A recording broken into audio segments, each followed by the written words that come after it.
Agora o papo fica sério.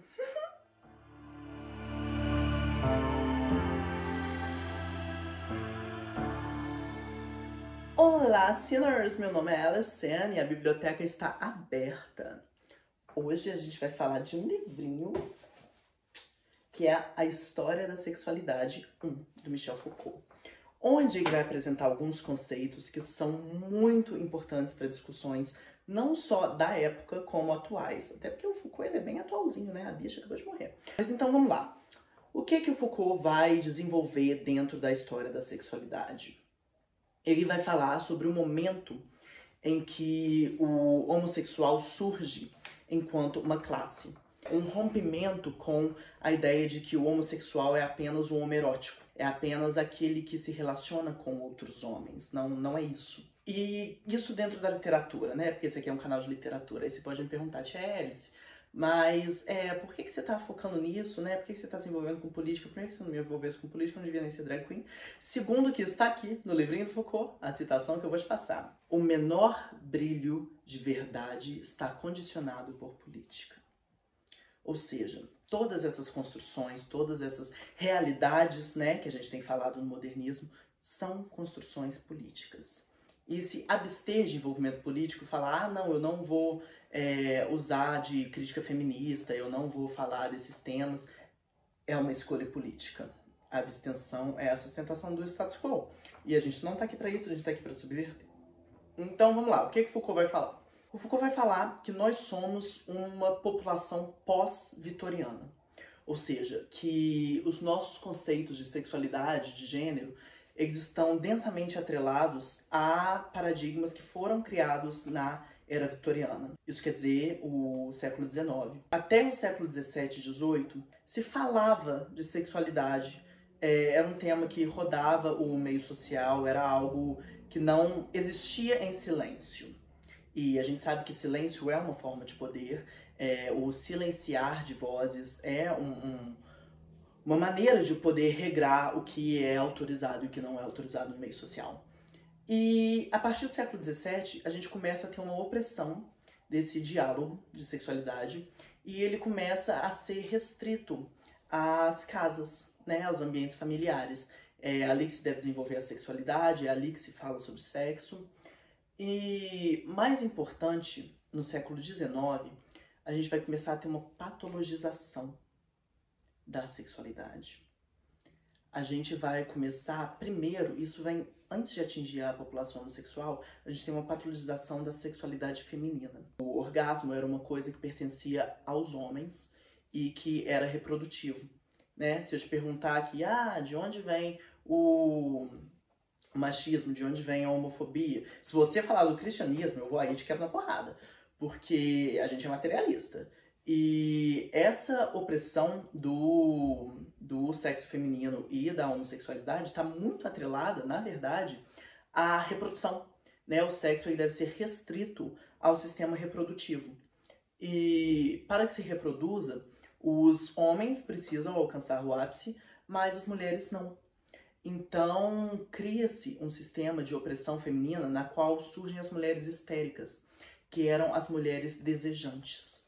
Elas vão ser colocadas em manicômios, vão ser tratadas, torturadas, abusadas pelos médicos. Tudo isso sob um regime patriarcal de sustentação da ordem, né? Então, a partir do século XIX, a gente tem uma ideia de que a regulação da sexualidade está densamente atrelada ao controle social. Não é um fator mais individual. A sexualidade individual está condensada a um sistema, está atrelada à existência em comunidade. E aí surge também a opressão homofóbica, né? Porque também não reproduz. E a gente está falando aqui de um momento em que a gente já passou pela Revolução Industrial, então a gente tem uma necessidade de produção de pessoas que vão para as fábricas trabalhar. Então restringe-se o sexo, tira essa ação de um lugar de prazer e coloca num ambiente de pura reprodução. Obviamente o prazer masculino heterossexual permanece.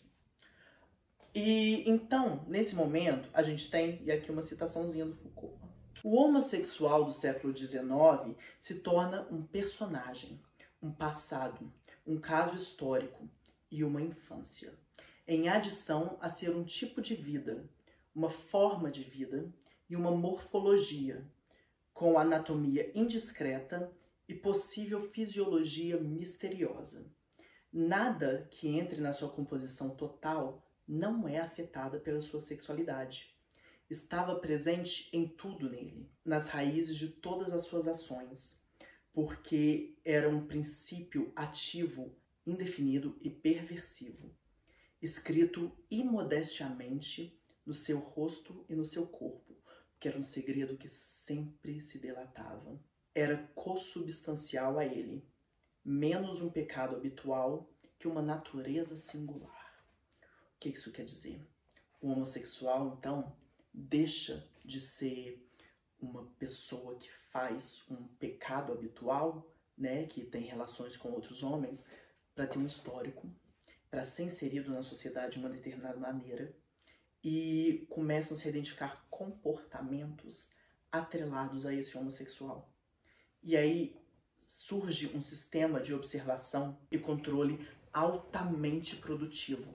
Porque o que o Foucault vai falar, e aí ele fala tanto aqui quanto na microfísica do poder, que o poder não é algo que uma pessoa detém e usa para oprimir outra. Muito longe disso, o poder é uma coisa que circula em todos os lugares, a todo tempo. E muitas vezes a gente pode não saber quem está no poder, mas a gente sabe quem não o tem. Então, é um sistema de vigilância constante. E aí, se a gente trazer aqui para o Brasil, é muito interessante se a gente pensar lá Devassos no Paraíso, né, que é um livro fenomenal, que quem ainda não leu precisa ler. Como vinham para a colônia pessoas portuguesas, italianas, espanholas, francesas, mas vinham para o Brasil aproveitar de uma liberdade sexual que existia no país muito diferente daquela europeia. Porque demorou para a opressão sexual atingir o nosso país. A gente tem casos e casos e histórias de homossexuais e bissexuais aqui no período colonial. Então, é muito interessante que isso faça parte da nossa história e nós sejamos o país que mais mata LGBT no mundo, né? Então, o que acontece no século XIX é a criação desse homossexual enquanto classe. E por que isso é importante? Porque a gente tira a ideia de ontologia homossexual para entender que é uma construção e um sistema de opressão. Então, o homossexual ele vai surgir dentro de um momento de patologização da sexualidade e ser construído como uma classe que vai ser enviada para os manicômios, muitas vezes queimadas na fogueira da Inquisição, porque era uma aberração social. E não era uma aberração social pelo ato. Ele não estava errado de cometer o ato da sodomia. Ele estava errado pelo seu desejo. A gente começa a patologizar o desejo, que é uma coisa muito mais séria, porque é uma coisa muito mais abstrata. Então, antes da efetivação da ação sexual, no momento ainda de desejo, ainda é considerado um pecado, ainda é patológico, ainda deve ser estudado e analisado. Então, essa é a grande mudança que o século XIX traz para a história da homossexualidade e que persiste até os dias de hoje. A gente ainda vê centros de conversão que vão transformar a pessoa em heterossexual, vão transformar as pessoas... Gente, não existe, tá? Não existe. Isso é uma construção de poder baseado em um sistema de verdades que são construídas. O que o Foucault vai falar aqui também? Ele vai falar... Ai, fiquei nervosa. Ele vai falar que todas as verdades que percorrem a nossa realidade são verdades construídas por um determinado sistema de poder. Algumas crenças, igual a crença de que HIV, AIDS é uma doença homossexual, sendo que a maioria das pessoas contaminadas por HIV hoje em dia são homens heterossexuais. Então, assim, isso não chega, porque isso não é viável para o sistema. As verdades são condicionadas. A gente acabou de ver o STF negar a criminalização das fake news. Por que eles não querem que se criminalize as fake news? Porque eles usam dessas notícias que não são verídicas para controlar o meio social e estigmatizar questões que os consolidam como sistema de poder e que são falsas. Mas, não, de novo, não existe verdade isenta de política. Toda verdade está construída dentro de um sistema de poder e dentro de um sistema político.